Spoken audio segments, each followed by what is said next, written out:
rápidamente quiénes son hoy nuestros invitados. Nos acompañará Santiago Carrasco, el presidente de la Federación Médica Ecuatoriana. La pandemia está alcanzando su pico de contagios y muerte en Quito, pese a las previsiones sanitarias luego de la catástrofe que vivió Guayaquil hace 3 meses. Se adoptan medidas de refuerzo para superar la crisis. Lo vamos a conversar. También estará con nosotros Guillermo Lazo, el líder del movimiento Creo, precandidato presidencial. A 7 meses de las elecciones empieza a moverse el panorama electoral.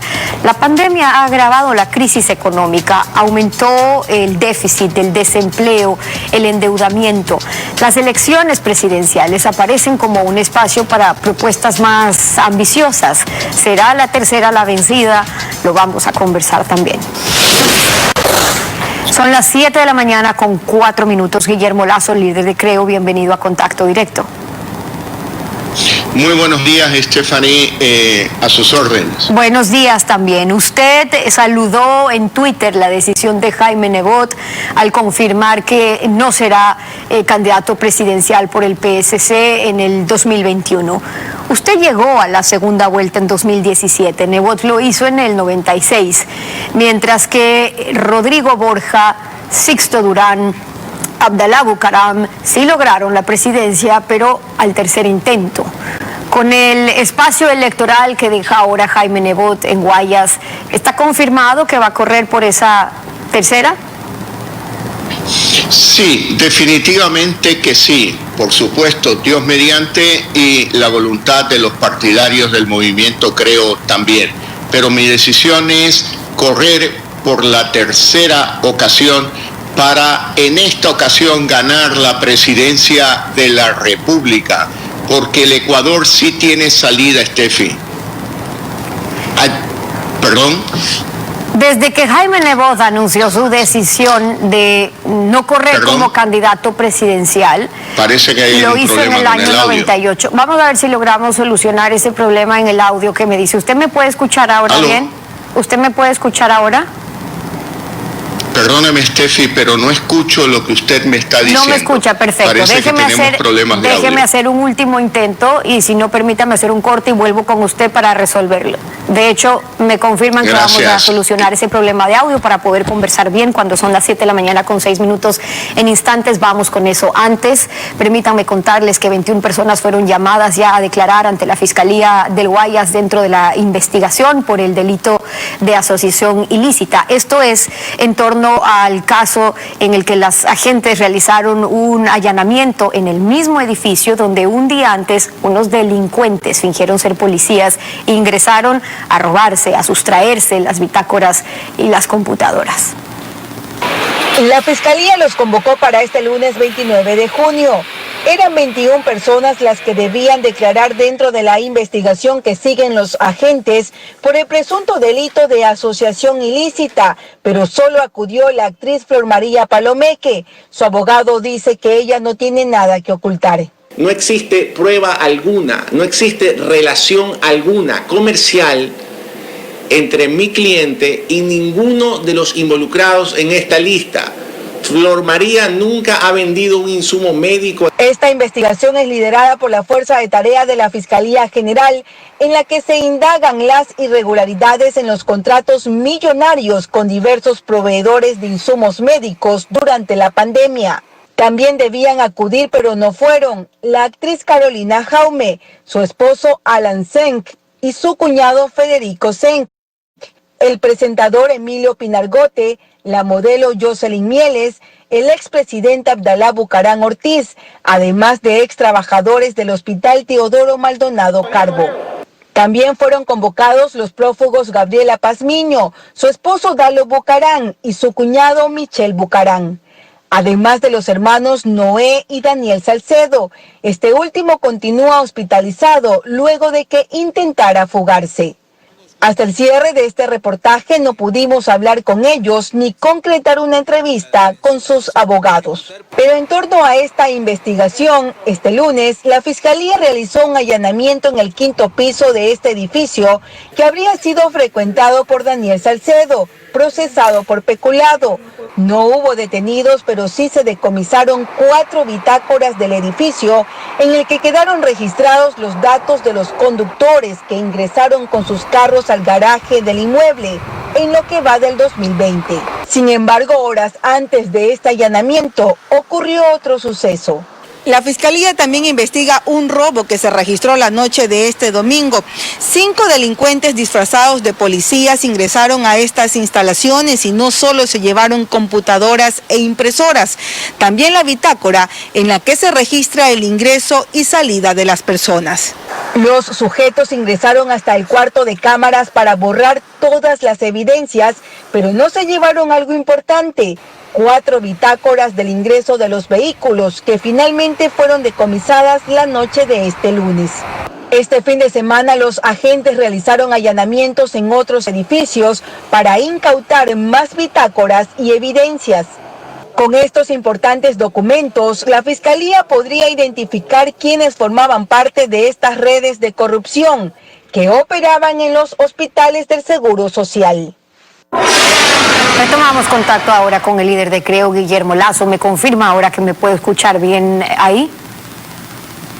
Muy bien, Estefi, le escucho muy claro. Perfecto, muchas gracias. Empezaba preguntándole a propósito de este espacio electoral que deja en Guayas el anuncio del exalcalde de Guayaquil, Jaime Nebot, y eso confirmaba el que usted vaya a correr por ese tercer intento esta vez. Definitivamente que sí. Como le decía, Dios mediante, y la voluntad de los partidarios del movimiento Creo, seré candidato a la presidencia de la República en las próximas elecciones de febrero del 2021.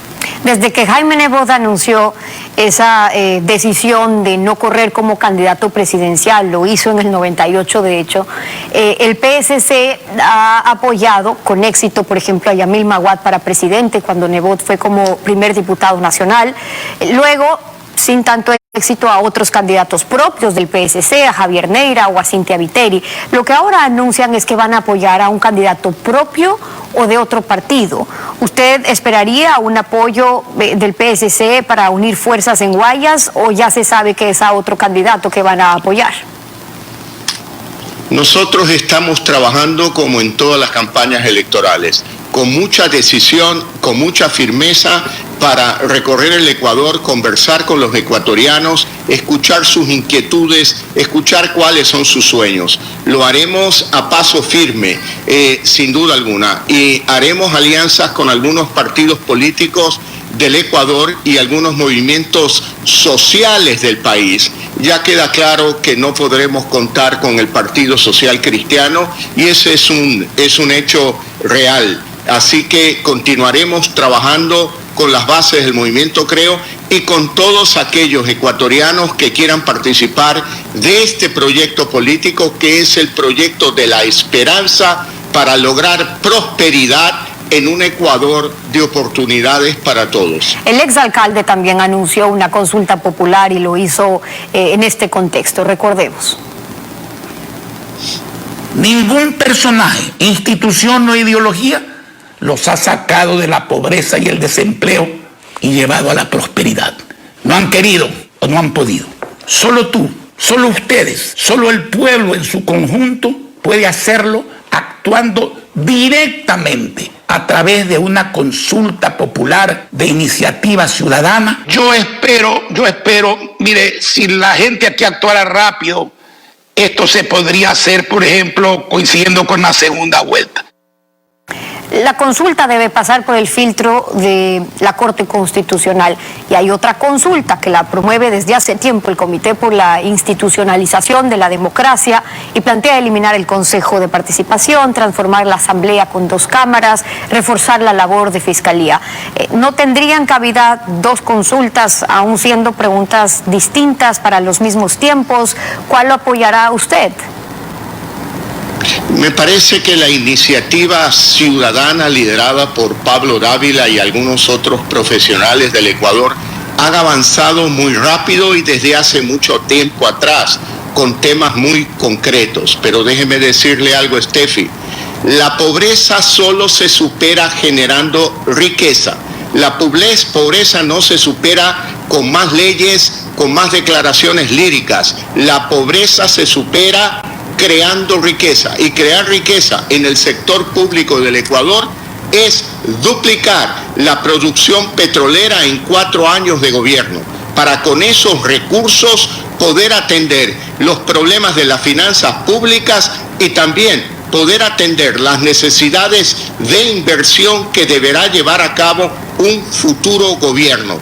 Y eso que nos queda todavía, la minería, la energía eléctrica, eso en el campo público. Luego deberemos devolver los ojos al campo, a la agricultura, a la ganadería. Tenemos que apoyar con crédito, como lo he dicho, a 30 años plazo desde el Banco Nacional de Fomento al 1% de interés, con asistencia técnica para los agricultores medianos y pequeños, con educación para el campo, con salud para el campo, utilizando estos medios digitales que se han hecho comunes en esta época de pandemia, pero para aquello también necesitando lograr una cobertura total de Internet en todo el territorio. Ahora, para ecuatoriano. lograr esos cambios que incluso van más allá de lo político, este país tiene retos enormes en lo económico, casi 4 años ya de poscorreísmo.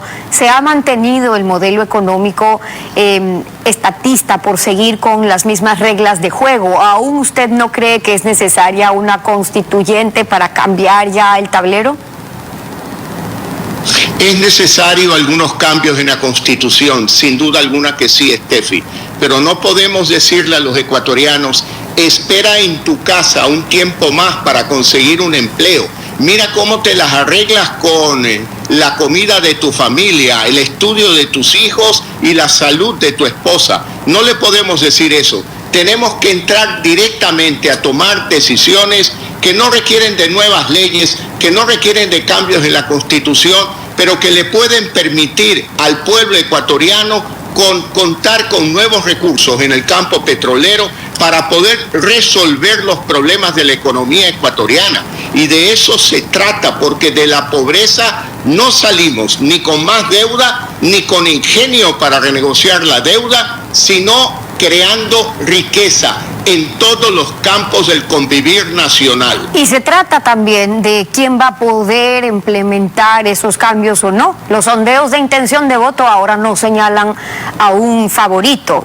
Correa constitucionalmente no puede ser candidato a presidente ni a vicepresidente, y con ese antecedente los candidatos a enfrentar podrían ser, por ejemplo, Otto Sonnenholzner por Alianza País o Jaime Vargas, líder de la CONAIE. ¿Cómo lo ve? Ecuador necesita un buen administrador, Steffi. Ecuador necesita a alguien que, como yo, tiene experiencia por más de 50 años en administración, que no come cuento, que no hace comer cuento a la gente y que va al punto muy concreto.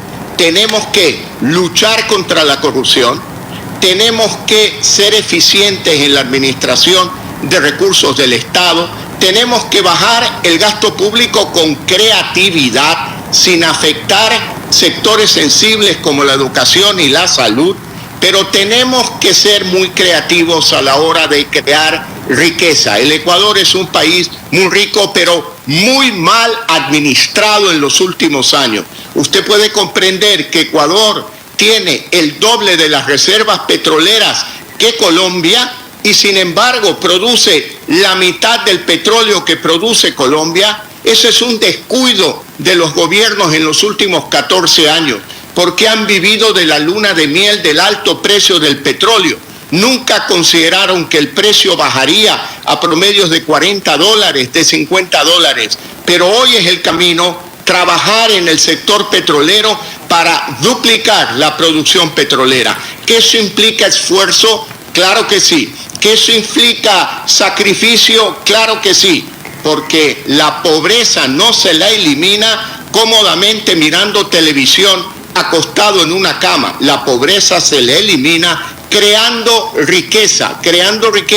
Y para crear riqueza se requiere trabajo, esfuerzo, dedicación, sudor, en ocasiones hasta lágrimas, pero es la única manera de sacar al país adelante. Con eso lo que me está diciendo es, porque no me contestó, como ve usted el tablero electoral con los posibles candidatos con los que tendrían que correr esa contienda, lo que me está diciendo es que lo que le diferenciaría de ellos es su experiencia, pero déjeme ahondar más ahí entonces. Si el PSC apoya, por ejemplo, a Sonnenholzner, ¿estaría el PSC apoyando al candidato de gobierno? Y luego, ¿qué pasa con Creo? Creo, con su acuerdo de gobernabilidad en la Asamblea, tampoco es que está muy distanciado del gobierno. En ese caso, solo Vargas de la CONAIE podría representar una verdadera oposición. La CONAIE históricamente tiene un techo electoral, pero es el que encabeza las protestas con apoyo popular. ¿Con qué mensaje va a llegar entonces usted a esa masa de votantes que inclinan la balanza electoral, digamos, muy a las ideologías de derecha o de izquierda? Mire, Steffi, el movimiento Creo no tiene ya ningún acuerdo legislativo con Alianza País en la Asamblea Nacional. Le recuerdo que eso terminó allá por el mes de enero de este año, cuando se negaron a llevar a juicio político a la presidenta del Consejo Nacional Electoral, la señora Atamaín. Y cuando yo le hablo y le insisto sobre las alternativas y las salidas que tiene el Ecuador para salir de la crisis, lo hago porque nos hemos dedicado a estudiar la realidad nacional, porque estamos trabajando en un plan de gobierno, porque somos serios, porque nos hemos tomado con mucha seriedad esta tercera oportunidad muy clara de llegar a gobernar el Ecuador. Y le digo a los ecuatorianos, tenemos salida, pero tenemos salida con experiencia, tenemos salida con acciones. El pueblo ecuatoriano está cansado de que se le diga: mira, voy a tramitar esta nueva ley para poder crear prosperidad para ti. No, señor, el pueblo ecuatoriano quiere soluciones ya, en este momento. La más grande herida social que tiene el Ecuador es la falta de empleo. 6,5 de cada 10 ecuatorianos en condiciones de trabajar no tienen un empleo formal. Han sido duramente golpeados por esta pandemia. Después de salvar vidas, la gran preocupación del pueblo ecuatoriano es salvar su empleo, salvar la economía del hogar, ver de qué manera pueden adquirir alimentos, de qué manera pueden llevar. Y otra gran preocupación que tienen los ecuatorianos, que ahora ya aparece sorpresivamente en los sondeos, es la corrupción. La gente está cansada de que le sigan robando. Ayer usted decía que Ecuador sí tiene una salida a la corrupción, pero que necesita de un buen administrador con principios de ética y moral. O sea que lo que usted cree es que, muy aparte de este mal sistémico que tiene Ecuador por los casos de corrupción, por donde uno escarba encuentra, lo que faltó entonces fue voluntad política. Esos acuerdos que hoy se denuncian, los pactos, por no decir repartos, no son los que garantizan la gobernabilidad de quienes llegan al poder. Lo que yo propongo, Steffi, es que de llegar al gobierno llegaremos con un código de ética para la actuación del gobierno, donde al menos se diga que se prohíbe la contratación de familiares del presidente de la República, donde no exista nepotismo en ese gobierno, donde se pongan límites hasta las visitas de los amigos del presidente de la República al Palacio de Gobierno, porque en los últimos años se ha ido construyendo la imagen de los poderosos por encima de la capacidad de gestión de los propios ministros, porque dicen: mira, ahí va, este es muy amigo del presidente de la República. Así se han construido casos de corrupción en el Ecuador. También tenemos que luchar contra el despilfarro. No puede ser posible que el presidente llegue con un grupo de amigos a los que les dará una beca, enviándolos de embajadores al exterior. Habrá que trabajar con embajadores profesionales, devolviendo la cuota diplomática y otra serie de decisiones más que, por pequeñas que sean, juntas todas van a contribuir a la lucha contra la corrupción desde el primer segundo, en un gobierno que tendrá la obligación de trabajar para sacar al Ecuador de la crisis. y tal alternativa sí es posible, Steffi. El líder de Creo, Guillermo Lazo, acompañándonos hoy en Contacto Directo. Gracias por haber estado con nosotros. 7 de la mañana con 23 minutos. Vamos a una pausa. Cuando regresemos estará Santiago Carrasco, el presidente de la Federación Médica Ecuatoriana. La pandemia alcanzando su pico de contagios y muerte en Quito. ¿Cómo se adoptan las medidas de refuerzo para superar la crisis? Lo vamos a conversar al volver. No se vaya.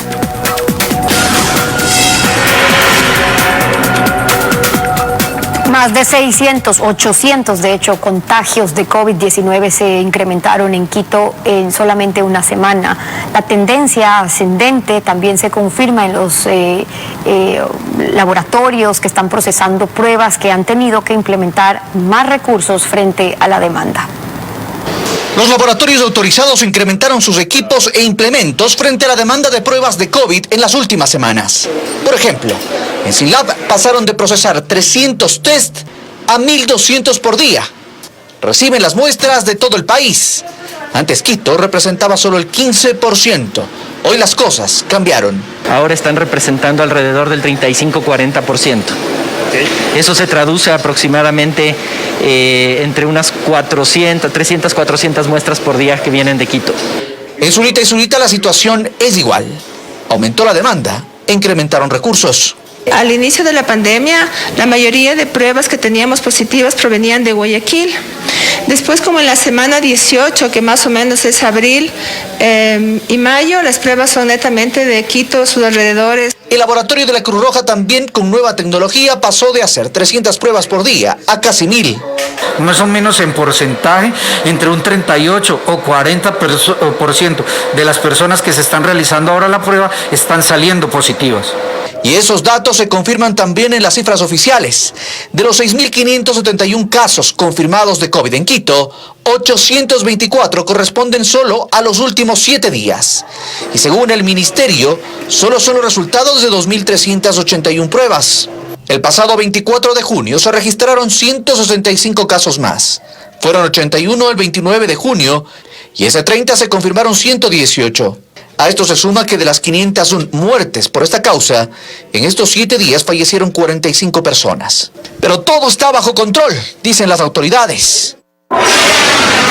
Tal como estaba previsto, la pandemia alcanza en estos días en el distrito metropolitano de Quito, la ciudad más habitada del país, picos de contagio y muerte por coronavirus. Santiago Carrasco, el presidente de la Federación Médica, nos acompaña. Bienvenido a Contacto Directo.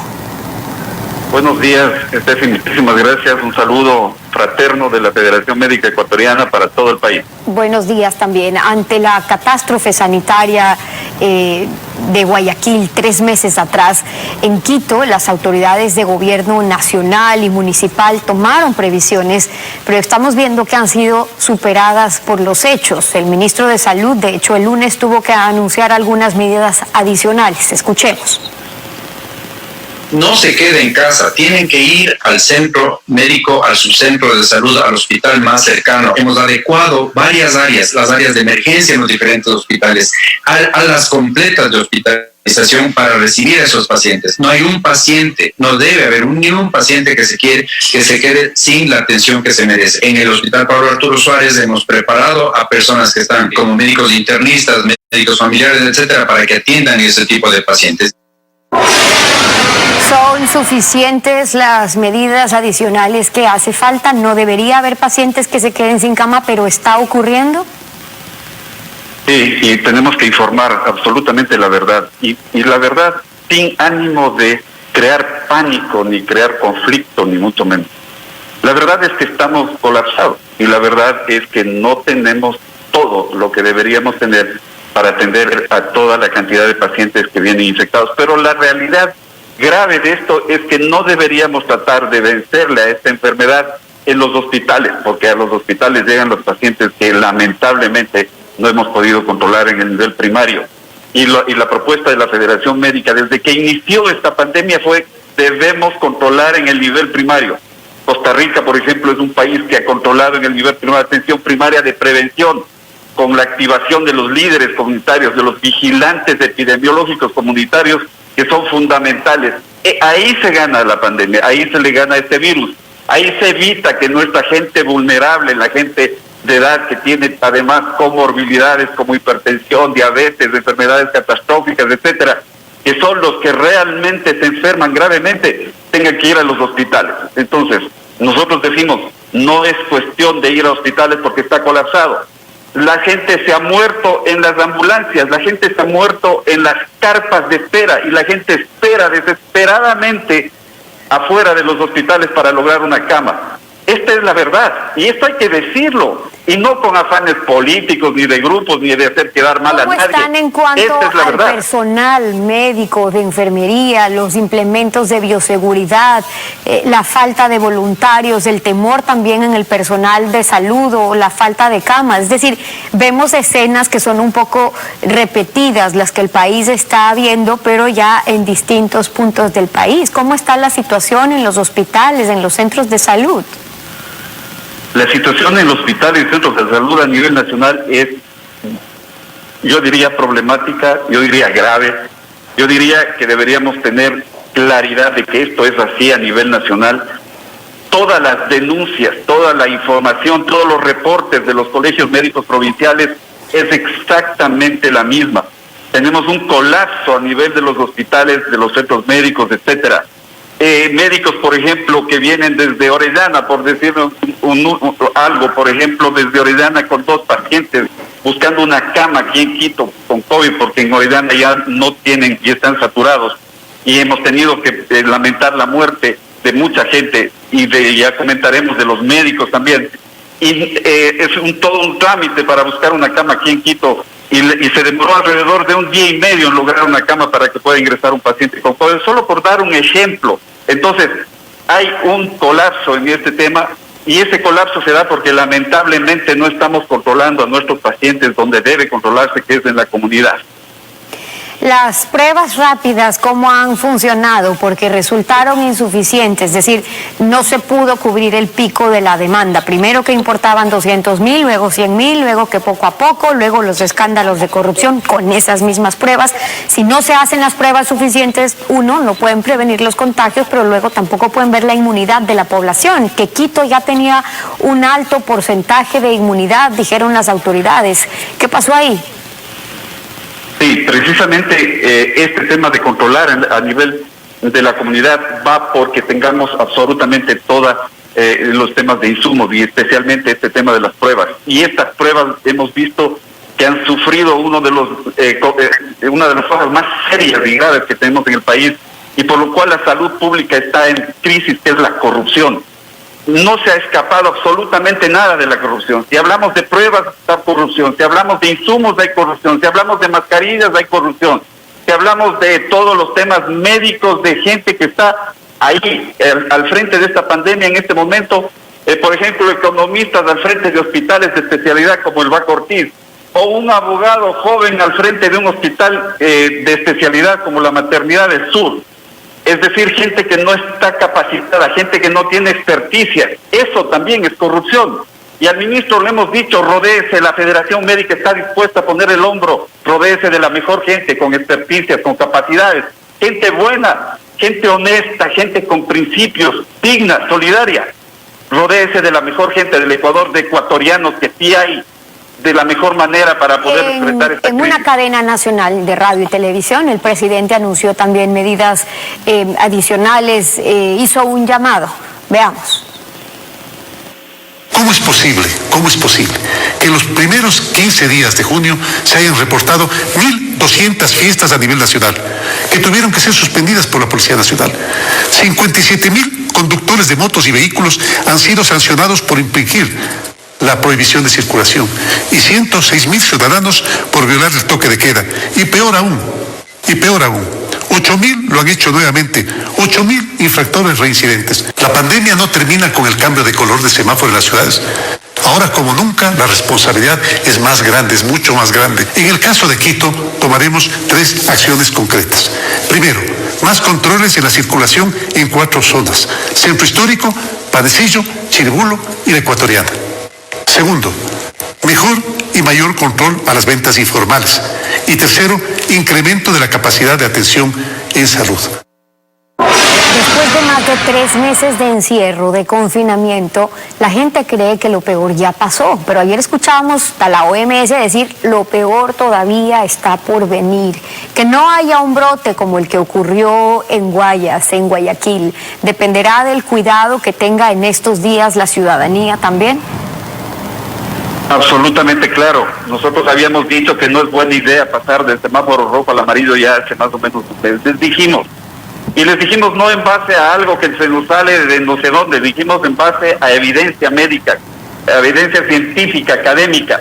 Les dijimos que no era una buena idea, que deberíamos estar viendo las cifras y que las cifras deberían transparentarse, que había incoherencias en las cifras, inconsistencias, que había cosas que no estábamos de acuerdo para poder tomar las mejores decisiones respecto al cambio de semaforización, del aislamiento, al distanciamiento, etcétera. Y seguimos pensando que no es buena idea abrir, por ejemplo, las playas. ¿Quiénes van a ir a las playas? La gente de la sierra, de Quito, por ejemplo. ¿Sabemos quiénes están contaminados? No, porque no tenemos las suficientes pruebas, no hemos hecho el trabajo comunitario que se está pretendiendo ahora hacer. Entonces no es una buena idea las que están planteando de abrir de esta forma, liberar las cosas, y que en la playa va a haber unos semáforos y que va a haber unos parlantes para decirle a la gente no se junte. Si lo que uno quiere en la playa es juntarse. Ahora, pero no solamente pasaron amarillo, sino que la ministra de Gobierno ha advertido que no van a volver al semáforo rojo, que no se va a ampliar el toque de queda, más bien es un amarillo que empieza a ser casi verde. ¿Por qué? Que la economía ya no resiste, que ya se han perdido 200.000 empleos, que estamos atravesando otro problema y la gente tiene que comer, más bien trabajar para poder comer ese día. Pero entonces, ¿qué les advirtieron desde el campo de la salud? No es controlable, no es manejable la crisis así, con la gente saliendo más, las reuniones de hasta 25 personas que van a autorizar. No va a ser controlable, Steffi, este tema de esta manera que están proponiendo. Tiene que haber una corresponsabilidad. Todo el Ecuador tiene que estar, una corresponsabilidad civil. Y tiene que implementarse este tema que estamos hablando de la activación comunitaria, de los líderes comunitarios, del vigilante epidemiológico comunitario, darle las herramientas para que esta gente pueda trabajar. Y vuelvo a repetir, una lucha, pero a muerte, en realidad a muerte contra la corrupción, porque lo que hemos dado la vida en esto somos los médicos y el personal de salud, enfermeras, auxiliares, odontólogos. Esas personas hemos dado la vida aquí. Y entonces debería haber un poco de respeto respecto a ese tipo de cosas, porque los médicos ecuatorianos seguiremos adelante y seguiremos luchando por nuestra gente, por la vida y por el bien común. Pero cuando usted me dice, doctor, que le presentaron evidencia a las autoridades, evidencia médica, científica, de por qué no era un momento de ir aliviando esas restricciones, de que las cifras no les cuadraban, ¿qué es lo que no les cuadran? ¿Cuál es la evidencia para decir todavía tenemos que aguantar cuando han pasado ya más de 100 días? Sí, exactamente. Precisamente por eso, por ejemplo, el viceministro de Gobernanza dijo, vamos a modernizar el tema para tener mejores cifras, para poder hacer los análisis y todo. Pero si no tenemos las pruebas, y las pruebas están con signos de corrupción, si esta pandemia lo que ha provocado es una pandemia de corrupción, no tenemos pruebas para hacer todo lo que se tiene que hacer a nivel del primer nivel en la atención primaria, no tenemos la posibilidad de tener un diagnóstico cierto de quiénes están contaminados, dónde están contaminados, cuáles son los sitios de mayor contaminación. Entonces, ¿cómo podemos tomar decisiones de estas que están diciendo? No lo pueden hacer. Y los médicos estamos diciendo, esperamos que mejoren este tipo de situaciones para poder tomar decisiones claras y correctas. El presidente de la Federación Médica, Santiago Carrasco, hoy en Contacto Directo. Gracias por haber estado con nosotros. 7:40. Pausa, volvemos. No se vayan. Y a propósito de lo que ocurre en Quito y el caso de corrupción en la empresa de agua potable, se conoció que el correo electrónico para hacer la transferencia irregular de los recursos públicos por $1.300.000 a Estados Unidos y a Hong Kong fue enviado desde una computadora de la empresa pública de agua potable de Quito.